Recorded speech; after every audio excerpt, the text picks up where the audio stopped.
નમસ્કાર, હું આદર્શ છું. વેલકમ ટુ આદર્શ education society. This is part 3 of 7th Science Chapter 2 Components of Food. In the last part, we discussed the test for carbohydrates, that is starch, and test for protein, and we watched the video for that. And in this part, let's discuss test for fats. Let me show you perfectly. Now, how to test for fats? Take a small quantity of a food item. Wrap it in a piece of paper and crush it. Take care that the paper does not tear. Now, straighten the paper and observe it carefully. Does it have an oily patch? Hold the paper against light.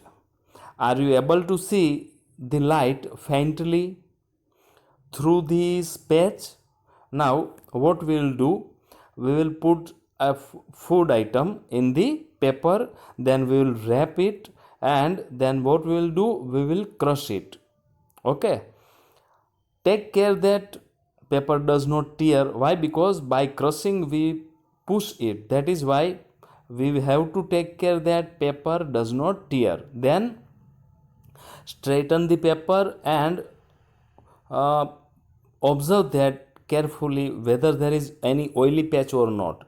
Now, you must have seen oily patch sometime, and through which we can see partially. If we try to look the light through that patches, then that light will look faintly. Faintly means not clear, partial. That is light. So, is it possible to see the light faintly through the patch? And if there is patch, and if we can see the light partial or faintly, then we can say that food item contains fats. An oily patch on paper shows that the food item contains fat. The food items may sometimes contain a little water. Therefore, after you have rubbed an item on paper, let the paper dry for a while. Sometimes what happens, that food item may contains fat as well as water, or it may contains only water, not fat. Then what we will have to do, after you have rubbed an item on paper, let the paper dry for a while, so that what will happen, water will not remain on the paper. If there were any water that may have come from food, it would dry up after some time. If no oily patch shows up after this, the food item does not contain any fat. What do these tests show? Are fats, protein, and starch present in all the food item that you tested? We conduct the test for starch, protein, and fat. Now, what is our question?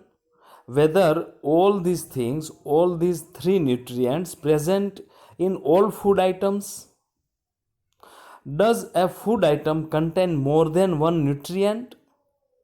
Do you find any food item that does not contain any of these nutrient?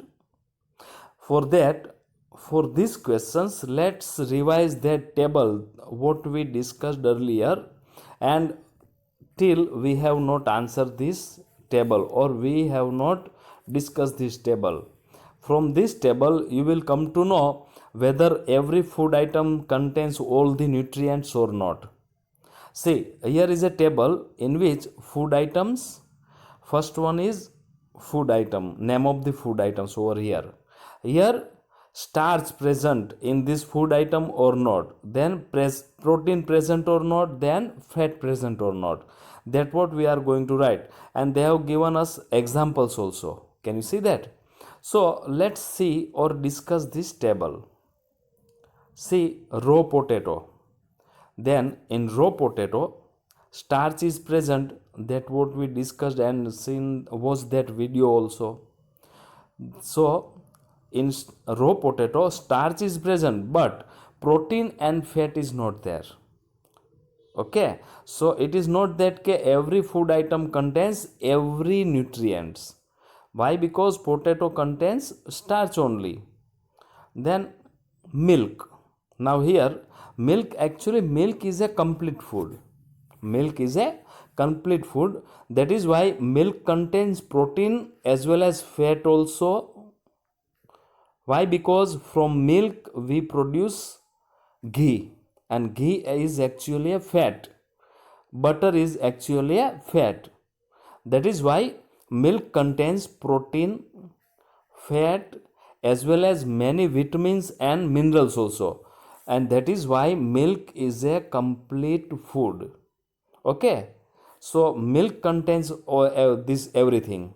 Then after, let's see whether groundnut is contains fat only. Why? Because we know groundnut oil, actually oil is a fat, so groundnut contains fat. Then let's see uncooked powdered rice. Actually rice contains starch, so here we will have to write yes. Then cooked rice also contains starch, that is why here we will write yes.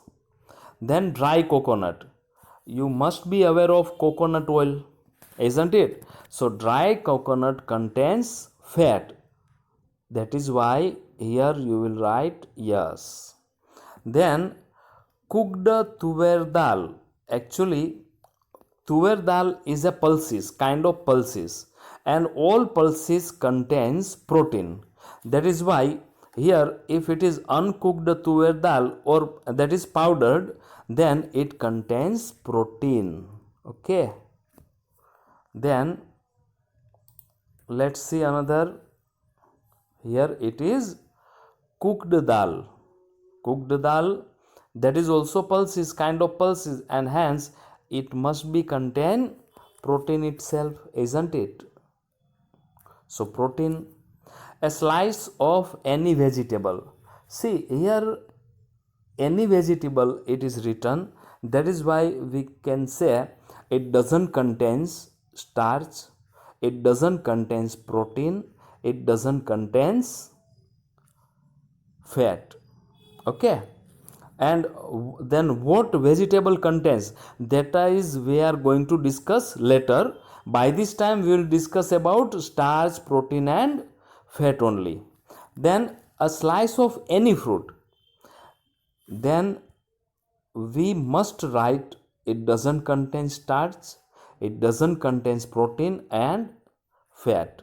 By this time we will say actually many fruit contains starch also, but it is written here a slice of any fruit, then we will write it doesn't contain starch.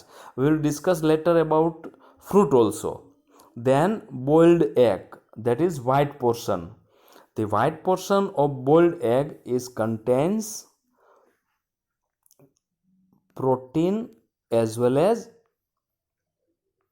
fat. Okay, so here boiled egg we will write protein as well as fat. So this is our table, that what we discussed. Now we are ending this part, that is part 3. But let me tell you some more things. With along with this part, I am sending you a uh, YouTube link to watch the test for fat. Actually in that one you will find test for fats, test for protein as well as test for starch. So along with this I am sending you a YouTube link, and watch that video also. And in the next part we will discuss these pictures in which source of carbohydrates and it is written. That what we will discuss in the next part. By this time I am ending this part. Thank you for joining us. Take care of yourselves and we'll meet you in the next session. Thank you.